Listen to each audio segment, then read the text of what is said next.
Le patrimoine de chez moi, bonjour, un nouvel épisode. Nous sommes avec Marion Clochard qui est animatrice du patrimoine à Rodez Agglomération et qui a plus d'une église dans son sac. Bonjour. Et bonjour, alors qu'est-ce que vous nous sortez aujourd'hui du sac? Alors aujourd'hui on est dans le village de Luc, juste devant l'église Saint-Maurice, donc sur la commune de Luc-la-Primaube.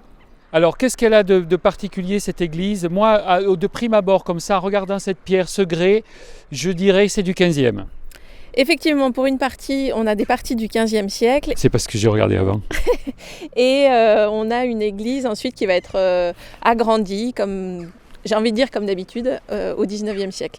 C'est vrai que la difficulté quand même, c'est que de l'extérieur, comme on a cet enduit, c'est plus difficile en fait de la dater. C'est vraiment à l'intérieur qu'on va avoir des indices. Alors ça y est, nous sommes à l'intérieur de l'église Saint-Maurice. J'ai envie de vous dire Saint-Maurice, c'est qui Saint-Maurice? Alors Saint-Maurice, c'est un légionnaire d'origine égyptienne, mais qui fait partie de la Légion romaine et qui va être massacré avec ses camarades pour avoir refusé de tuer en fait des chrétiens, lui-même et sa troupe ayant été convertis, et donc ils vont être décimés par l'empereur Maximilien, je crois Maxilien, Dioclétien.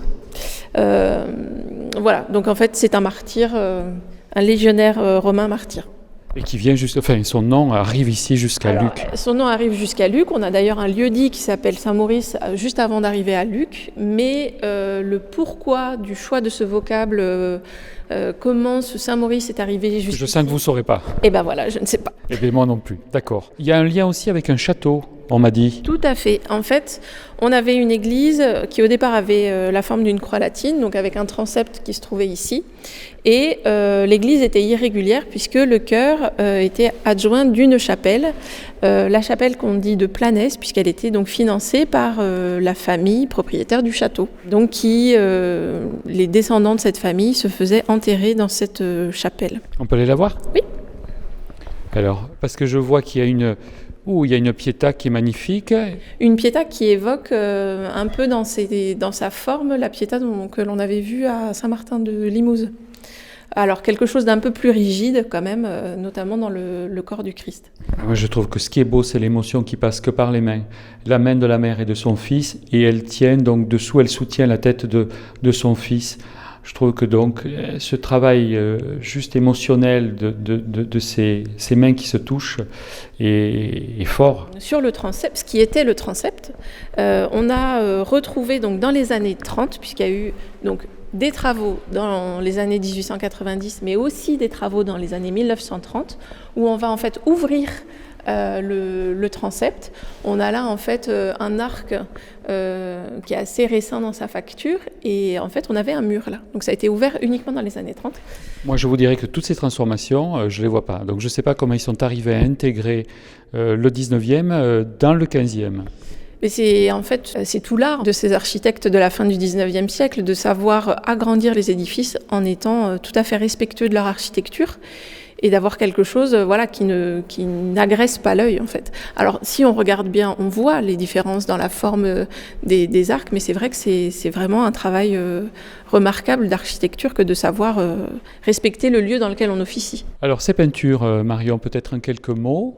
Alors donc on est sur des peintures murales en fait de la fresque, donc du pigment qui est mis dans l'enduit encore humide, avec une représentation de la crucifixion, donc avec un Saint Jean et une Vierge de part et d'autre du Christ crucifié, et accompagné d'une Sainte Catherine que l'on reconnaît du coup avec sa roue, sa grande couronne. Et ce qui est particulier sur cette Sainte Catherine, c'est qu'elle tient ces grandes cisailles, ces grands ciseaux, qui évoquent à la fois la tonte des ovins, mais également la tonte des draps de laine. Donc c'est une référence en fait à l'élevage que l'on a autour de cette église, et peut-être aussi à ces fameux draps de laine qui étaient réputés à Rodez. Alors nous sommes avec Madame Boscus. Bonjour Madame. Bonjour. Alors vous habitez Luc depuis près de 40 ans et vous avez, je crois, à cœur d'ouvrir l'église, de la faire visiter. Qu'est-ce qui vous touche particulièrement dans cette église Saint-Maurice de Luc? Cette église, elle a une longue histoire et elle a beaucoup de richesses qui sont, je pense, méconnues par les habitants de Luc. Donc je me suis intéressée à regarder de près ce qui témoignait de son long passé, de sa longue histoire depuis les temps anciens, qui témoigne de la foi rurale depuis de très longtemps et qui perdure encore. Donc même s'il n'y a pas beaucoup de cérémonies maintenant, mais il y a toujours la bénédiction des pains le jour de l'Ascension. Alors qu'est-ce que c'est cette histoire de pain qu'on appelle les michous là vous pouvez nous en parler un petit peu? Alors au départ, je crois que c'est un seigneur de la Boissonnade qui a demandé à ce que les gens donnent du blé pour les pauvres. Et puis petit à petit, c'est devenu une tradition. Et chaque jeudi de l'Ascension, donc, c'est la bénédiction des pains qui sont bénis. Cette fête est organisée par les villages à tour de rôle. Et voilà. Et alors les gens après repartent avec leur... Chacun repart avec son petit pain.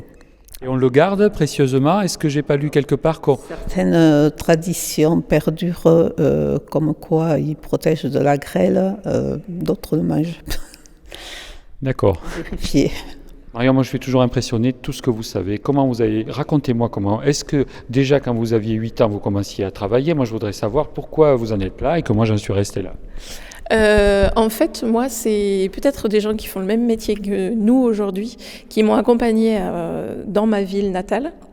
Et je me suis aperçue qu'en fait, 2 pierres qui étaient positionnées là, que je voyais tous les matins, avaient une histoire à me raconter. En tout cas, il y avait des gens qui étaient capables de me dire pourquoi elles étaient là et ce qu'elles disaient de l'histoire des habitants d'avant moi. Et j'ai trouvé ça super qu'en fait, on puisse raconter des histoires à partir des pierres. À partir de 2 pierres, elle reconstruit une église ou un château, que j'aimerais savoir faire ça.